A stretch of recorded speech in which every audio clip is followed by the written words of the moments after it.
CM Revanth నువ్వు ఎన్ని black mails చేసినా భయపడేది లేదు. బీఆర్ఎస్ పార్టీ తరపున రైతుల పక్షాన నిన్ను ప్రశ్నిస్తూనే ఉంటాం. వరంగల్ రైతు డిక్లరేషన్ సభలో రేవంత్ రెడ్డి రైతులకు 9 హామీలను అమలు చేస్తామని ప్రకటించారు. ఇందులో ఏ ఒక్క హామీనైనా నెరవేర్చగలిగాడా? ఏకకాలంలో రైతు రుణమాఫీ చేయడంలో విఫలమైన కాంగ్రెస్ ప్రభుత్వం. రాష్ట్రంలో కాంగ్రెస్ ప్రభుత్వం వడ్ల కొనుగోలులో పూర్తిగా విఫలమైంది. రైతులకు మద్దతు ధర కల్పించడంలో, పెట్టుబడి సాయం అందించడంలో కాంగ్రెస్ ప్రభుత్వం వైఫల్యం. రాష్ట్రంలో 90 లక్షల మెట్రిక్ టన్నుల ధాన్యం కొనుగోలు చేస్తామని సివిల్ సప్లై మంత్రి ఉత్తమ్ కుమార్ రెడ్డి ప్రకటించారు. మరోపక్క సివిల్ సప్లై కమిషనర్ 70 లక్షల మెట్రిక్ టన్నుల ధాన్యాన్ని కొంటామని ప్రకటించారు. దీని ఆంతర్యం ఏమిటి? మధ్యలో 20 లక్షల మెట్రిక్ టన్నుల ధాన్యం ఎక్కడికి పోయిందో చెప్పాలి. రైతులు పండించిన ధాన్యంలో సగం దళారుల పాలైంది. ప్రభుత్వం నిర్లక్ష్యం వల్ల రైతులు ఇబ్బందులకు గురవుతున్నారు. దళిత గిరిజన అసైన్డ్ భూములకు పట్టాలిస్తామని చెప్పి ఆ భూములను రాష్ట్ర ప్రభుత్వం కొల్లగొడుతోంది. కంపెనీ నిర్మాణాల కోసం ఆ భూములను తన ఆప్తులకు కట్టబెట్టే ప్రయత్నం చేస్తున్నాడు సీఎం రేవంత్ రెడ్డి. ప్రభుత్వ వైఫల్యాలను ప్రశ్నిస్తున్న కేటీఆర్ పై అక్రమ కేసులు నమోదు చేస్తున్నారు. రేవంత్ రెడ్డిని, కాంగ్రెస్ ప్రభుత్వాన్ని ప్రశ్నించడమే మా బాధ్యత. ప్రజలు మాకు ఇచ్చిన బాధ్యతనే ప్రతిపక్షంగా మా హక్కులు కాపాడండి, వీళ్ళు ఇచ్చిన హామీలు అమలయ్యేలా చూడండి అనే ప్రజలు ప్రతిపక్షంలో మాకు బాధ్యత ఇచ్చారు.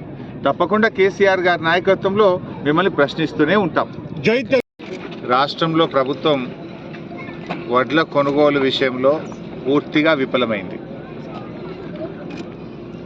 వ్యవసాయానికి పెట్టుబడి సాయం చేయలేదు. కనీసం వడ్లైనా కొనుగోలు చేసి రైతులకు మద్దతు ధర ఇస్తారేమోనని ఆశించాం. కానీ రాష్ట్ర వ్యాప్తంగా ఎక్కడ కూడా కొనుగోలు జరగక రైతులు 400-500 రూపాయలు తక్కువ ధరకు దళారులకు వడ్లు అమ్ముకున్నారు. అంటే ధాన్యం దళారుల పాలైపోయింది. మొదట్లో బాగా పంట పండింది, 90 లక్షల మెట్రిక్ టన్నుల వడ్లు కొంటామని సివిల్ సప్లైస్ మంత్రి ఉత్తమ్ కుమార్ రెడ్డి గారు స్టేట్మెంట్ ఇచ్చారు.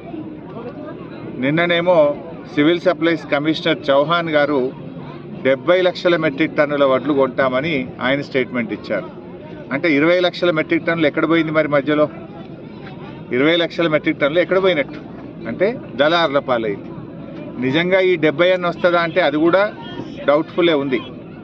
అంటే 40-50 లక్షల మెట్రిక్ టన్నులు దాటే పరిస్థితి లేదు. అంటే సగానికి సగం వడ్లు దళారుల పాలైనవి.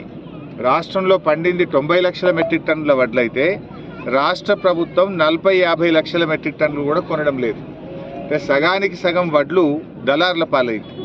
అంటే మీరు సకాలంలో మిల్లర్లను సమాయత్తం చేయకపోవడము, మిల్స్ టైఅప్ చేయకపోవడము, కొనుగోలు కేంద్రాలు ప్రారంభించకపోవడము, గన్నీ బ్యాగ్స్ అందించకపోవడం వల్ల, మీ యొక్క ఆలస్యం వల్ల రైతులకు నష్టమైంది.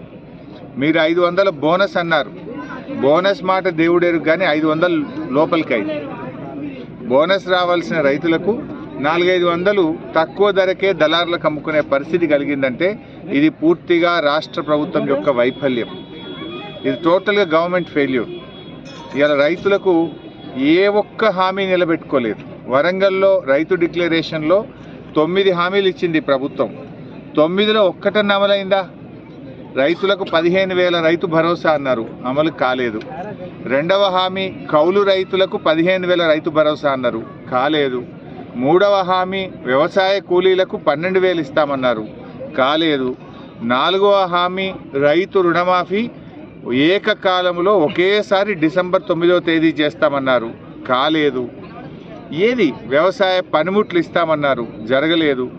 ఎస్సీలకు అసైన్డ్ భూములకు పట్టాలు ఇస్తామన్నారు. ఈరోజు వరకు ఎస్సీ/ఎస్టీలకు అసైన్డ్ భూములకు పట్టాలు ఇవ్వడం లేదు, కానీ ఎస్సీ/ఎస్టీల భూములు కొల్లగొట్టే ప్రయత్నం చేస్తూ ఉన్నారు. దళిత గిరిజనుల అసైన్డ్ భూములను కంపెనీల పేరు మీద ఈ ప్రభుత్వం మరి ఇవాళ తమ అనుయాయులకు, తమ కుటుంబ సభ్యులకు కట్టబెట్టడం కోసం దళిత గిరిజనుల భూములు కొల్లగొట్టే ప్రయత్నం చేస్తూ ఉన్నారు.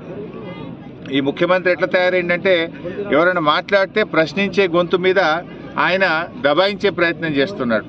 ఎవరన్నా కేటీఆర్ గారు అన్యాయాలను ప్రశ్నిస్తే కేటీఆర్ను అరెస్ట్ చేస్తా అని మాట్లాడుతున్నాడు.